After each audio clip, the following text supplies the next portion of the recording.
Hello and welcome back to our Blockbuster Retro Game Challenge. This is episode 2 and you're watching Behind the Curve Gaming. So, last video I started a new challenge series called Blockbuster Challenge or Retro Blockbuster Game Challenge, whatever you want.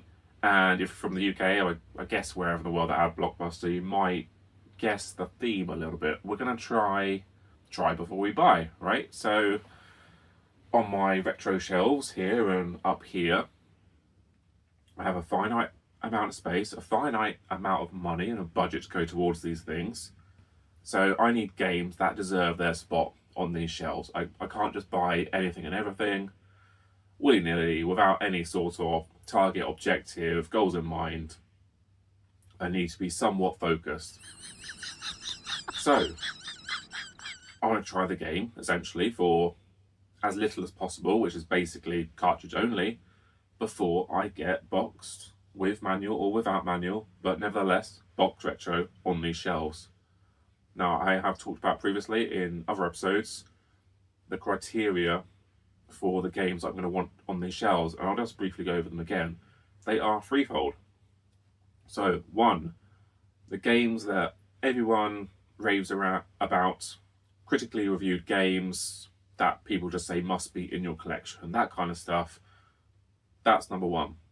2, sentimental value, games that I might have had or played as a child that I like in my collection. Again, there's already a few there for the sake of Mega Drive. 3, IPs or series that I like, love. Star Wars, for example, those are always going to be games that I'm going to try and get.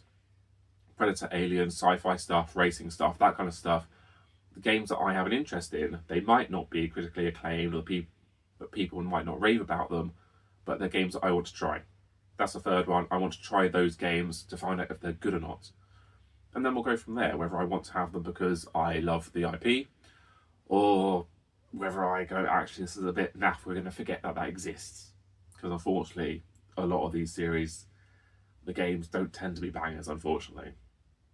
So, I purchased a game, cartridge only, £10.70 on eBay, I believe. It is cartridge only. I think it's £10 on CEX plus the postage, so a little bit cheaper than CEX. £22 no manual, which is not in stock actually. So that price will probably change when it comes back into stock and be closer to box with manual. Box with manual is £40 for this game, for the Nintendo 64 that is. And that's quite a lot of money, and that's exactly what I'm doing. I am spending £10 to get the cartridge, to see if it's any good. And and then Blockbuster, obviously, you rent something, say for a weekend, £3, £4, £5, return it next week. Maybe you want to save up for that game and get it down the line, right? I had a very small games collection growing up, originally PS1 and PS2, and I used to rent those games, sometimes to try something different, and sometimes I found something, an absolute gem that I loved. So that's the idea behind this. Now, £10, it's a quarter of £40. I can't obviously return it. I'm not going to do that. I'm not going to be that guy. But I can play it, and if I don't like it, or if I do like it, either way, basically, I sell it on, test it and working, or I trade it in. So it's as simple as that, and then it can go on the list, or we go, actually, something I did want to try, but I'm going to scratch that off the list because it's not good enough. It's not going to deserve the spot on my shelf. It's not going to be a game that I'm going to pick out. I don't want games on the shelves that I look at and go, you know what, I don't want to play that. I'm not interested. There's got to be a pull there, and a law. I want to play that game. So yeah, give me a sec. I'll start it up and I'll tell you what it is. Right, and that game that I've chosen to purchase, try before I buy, is Wipeout 64 for the Nintendo 64. So many of those games have just got 64 after them. So this was down the line of small amount of sentimentality about this. I had Wipeout Pure for the PSP. It's a difficult game to get into, but I did get into it and I love that game. That was an awesome game. It looked great, that little tiny PSP back in, 2005 or whatever. Really love that game. I love my racing games. Sci-fi futuristic as well. Speed. It was good. And also, obviously, I like my racing games. So I thought, you know what, this is on the list. We need to find out if it's good or not. So I believe this was a 1998 release for the Nintendo 64, obviously. The only time that Wipeout has come to Nintendo, actually. I think it's then just a Sony exclusive throughout its life. And I think it took elements from PS1 versions, yeah, or PC or something. Don't quote me on this. I've looked it up briefly, and it was generally positively reviewed. So obviously on the 64, another game that I would like to try out is F-Zero X, and I think that is kind of like more of the pinnacle of kind of like racing games for the system. It generally compared quite well, but there are issues, and I've played this game for a little bit now, and there are issues. So, you know, it's an older game and everything, it's relatively fast paced, but there are issues with the frame rate. It's not great, and you get kind of rendering and pop-in. So it's very difficult to tell sometimes the corners that are coming up. So there's definitely an element of having to try and learn the tracks. Because if you've ever played a Wipeout game, or I guess probably a very generally fast-paced game, when you crash into a barrier, you basically come to a standstill, a dead hole. You're going really fast, and then bang. And that's probably a really loud pop now. And you have to accelerate again, and it takes a long time, and it's very frustrating. And I remember that being the same case on the PSP version. And I guess all the Wipeout versions, you have to know what you're doing, because if you're crashing into walls repeatedly, it's very frustrating. It's not a very satisfying experience doing that. You have to be quite good, and you have to put that little bit of time in first, try it a few times, and you'll gradually get better, learn the controls. I think there's kind of like a bank left, bank right, that kind of thing. It's not just break and turn. There are buttons that kind of like help veer the ship, as it were. So I'll put like a little thing of the gameplay on now.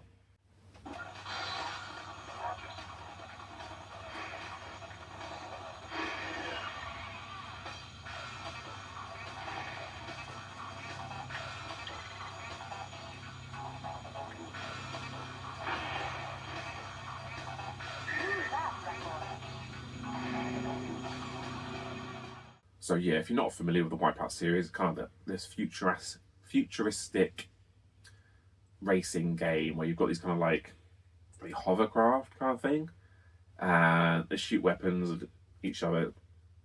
Futuristic spaceship Mario type thing, right?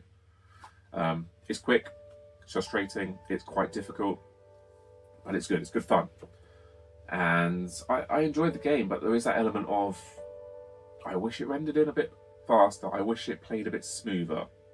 So I'm really on the fence. I've tried to capture this. It's taken a long time for me to do this bloody thing. I've had this game for like a week at least. I plugged it in. In the last episode I said it is not beyond the wit of man for me to actually capture the gameplay footage, rather than because it's been impossible just to put a camera for me, for what I have available to me, in front of the CRT, because as you can see now it's just flickering, just scanning up and down. So I plugged it into my HDMI converter through the Elgato into my monitor and PC. And it wasn't just a case of plug and play, unfortunately. I plugged it in a few times and then it just started working randomly. I hate it when there isn't like a rhyme or reason. Oh, I forgot to plug that in. Oh, I just needed to tweak this. No, it just started working randomly.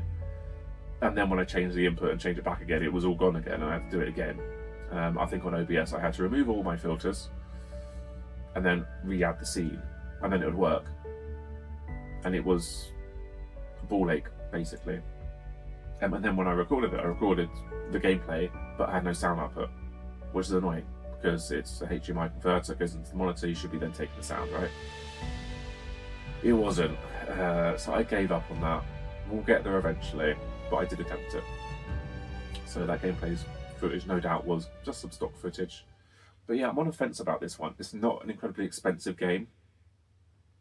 I'm not quite sure what to go for on eBay, like box without manual. I could obviously try and find an empty box. It's going to be much harder to find someone just selling the empty box or whatever than it is just the game in the box, I imagine.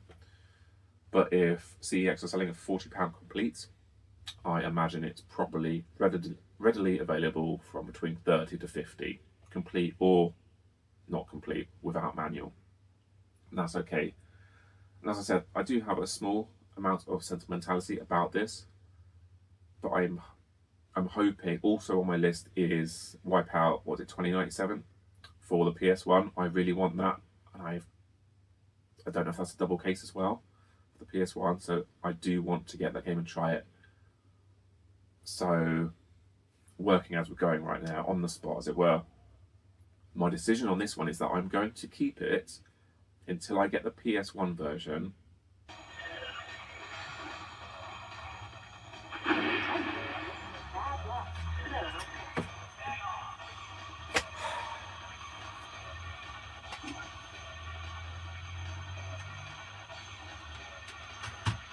So yeah, that's challenge 1 on Wipeout 64. Now, I've done that 3 or 4 times now. Now, granted, I wasn't paying the most attention this time.